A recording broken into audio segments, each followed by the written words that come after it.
কৃত্রিম বুদ্ধিমত্তা বা এআই কি না পারে। সঙ্গীত জগতেও শুরু হয়েছে এআই এর ব্যবহার। গান তৈরি করছে, কণ্ঠ নকল করছে, এমনকি মৃৎশিল্পীর কণ্ঠেও তৈরি হচ্ছে নতুন গান। আর এতেই উদ্বিগ্ন হয়ে পড়েছেন ব্রিটেনের বিনোদন জগতের তারকারা। এর মধ্যে উল্লেখযোগ্য সঙ্গীতশিল্পী ডুয়া লিপা, এলটন জন, অভিনেতা ইয়ান ম্যাকেলেন ও ফ্লোরেন্স ওয়েলচ।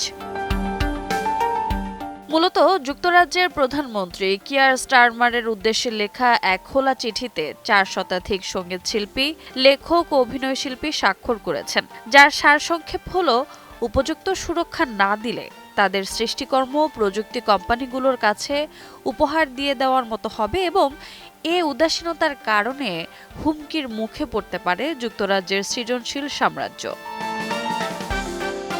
এদিকে চিঠিতে স্বাক্ষরকারীদের মধ্যে রয়েছেন নোবেল বিজয়ী সাহিত্যিক কাজু ইশিগুরো, নাট্যকার ডেভিড হেয়ার, গায়িকা ক্যাট বুশ, রবি উইলিয়ামস, ব্যান্ড কোল্ডপ্লে, টম স্টপার্ড ও রিচার্ড কার্টিস, বিটলস তারকা স্যার পল ম্যাকার্টনি।